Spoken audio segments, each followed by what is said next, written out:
Hi, I'm Jodi Duncan AIFD, your Mayish Design Star, and I'm so excited that today you're joining me in my stomping grounds of Southern Illinois.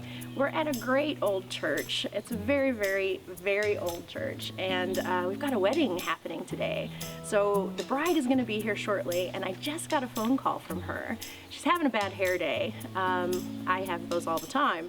However, she's decided she wants to wear flowers in her hair at the last minute. And she called me very upset. She wasn't happy with what the hairdresser did. Jodi, can you do something? I said, absolutely. So I have extra things in my van, and I just happen to have a headband. So what I'm gonna do is make this headband for her, just very, very quickly. And I'm using some cold glue from Oasis. So this is a simple technique. I'm just squeezing it right out of the tube onto the headband. And what you wanna do with the Oasis cold glue is let it sit up just a little bit. So with the Oasis floral adhesive, we've got it all covered and it's starting to tack up nice. When you don't want to ever use it straight from the tube, it seems to stick better after it's set up just a little bit. So I've covered the whole headband. I've just left a little bit of a spot for myself to hold on to it. And I'm going to pinch off some of the flowers that we're using today. I'm just going to pinch a few of these roses off and glue them right onto the headband. And I want the bulk of it to be the weight right on the side below her ear, so it's draping down. We've also got some hanging amaranthus, and I'm going to just give that a little pinch and add that as well. And then we also have some beautiful orchids, and we're just going to let those dance right across the top of the headband and pinch those off really easily. And we'll just layer those in there very nicely. This is a wedding. This particular bride wanted to do an ombre wedding. And ombre, as we've seen in fashion and in hair design, is the balance of color in a certain shade. It's the balance of color in a certain spectrum. So we're exploring that today, starting with peaches and going all the way into the melon colors as well as the reds. So that's our exploration today. The bride really didn't want to have a certain flower. She wanted to have, it was more about color for her than it was a certain flower. We've got some fantastic garden roses, and they just stick so nicely using the floral adhesive. It's quick and easy. I'm also going to pinch off a dahlia and put him right in there. It's got great texture, saturated color. And we'll very gently but securely attach him like that. We're going to put just a little bit more tube glue on there and let that tack up some. But this is one way to get rid of a bad hair day, is by wearing some fantastic blossoms.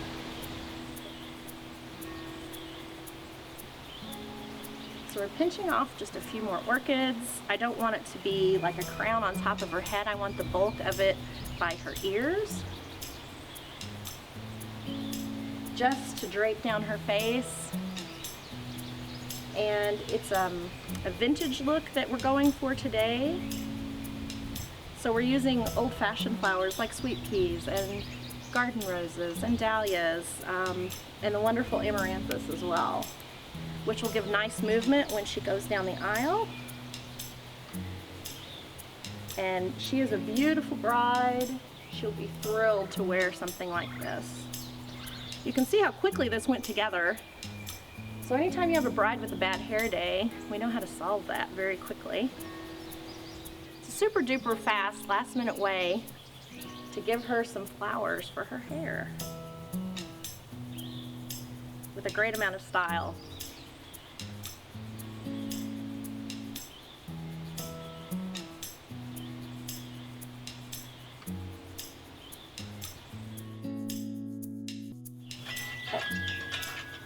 And there she is now. She'll be here shortly. We'll see what she thinks. Hey, girl.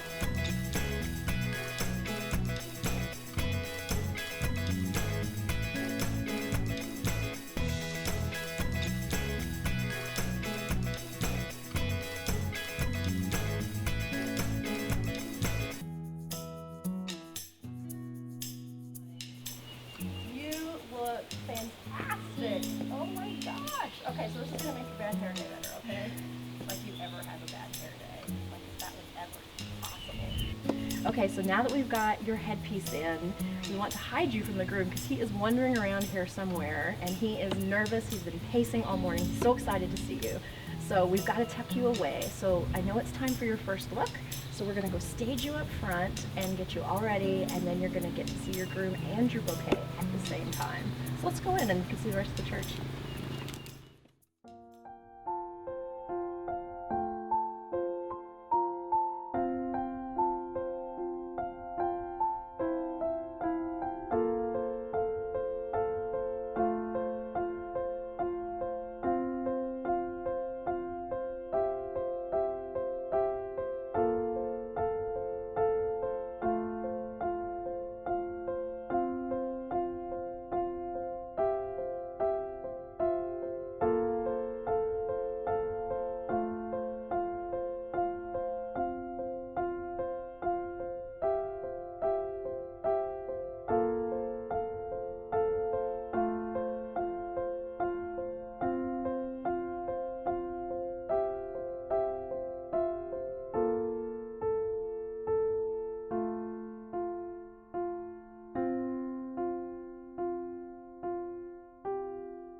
So you've gotten to meet Caroline and Dominic, and they're just so fashion forward and so cute.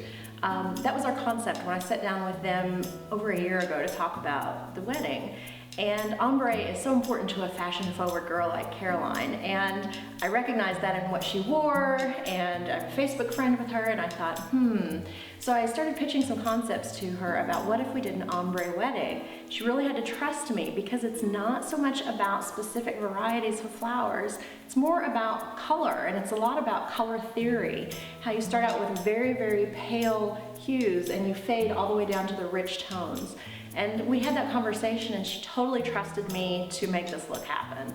The other thing that's really important in pulling off an ombre wedding is having a great relationship with your salesperson, because you have to give them some wiggle room with color. You have to make sure your salesperson understands color, which Lindsay at Mayish did a great job pulling this together for me. Thank you, Lindsay, you are a rock star. This is fantastic. I just love the pale of the roses, the garden roses, the David Austins. We've got dahlias and ranunculus, and we've got the fantastic amaryllis. We've got gloriosa lilies, orchids, amaranthus, sweet pea, tulips. There's so much happening here, but because the color is very gentle, it flows very nicely. You can tell in the side pieces as well. So just a wonderful cascade for our very fashion forward, very avant-garde, very trendy, hip, funky, and of course drop dead gorgeous bride.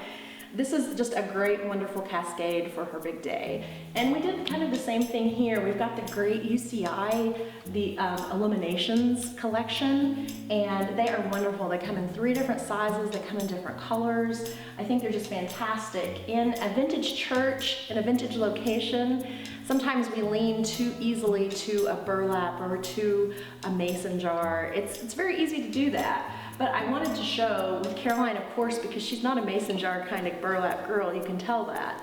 So it's elegant, it's classy. We've got all the organza that you saw at the entrance, just the silver in the glass and the crystal chandeliers. It's old, but it's elegant. And that's what really works, really fits the personality of this bride, and it works in the venue as well.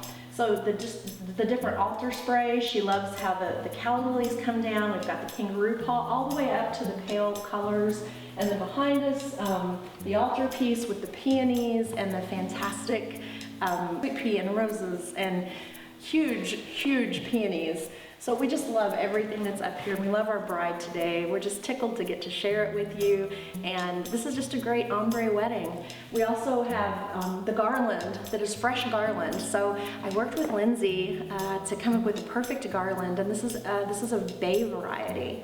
Actually, you can order this garland any length you want. You can call and say, I need 14 pieces that are 22 feet long, and they can make that happen for you. So we love the garlands outside, as well as defining the space here in this little chapel in the woods. So the garlands are fantastic, a great, wonderful wedding thing to do in a location like this. Another thing to remember when you're doing an ombre styled event and working with fresh product in ombre is that Design Master just for flowers is a fantastic way to blend the shades and the tones together to get the exact coloration that you want.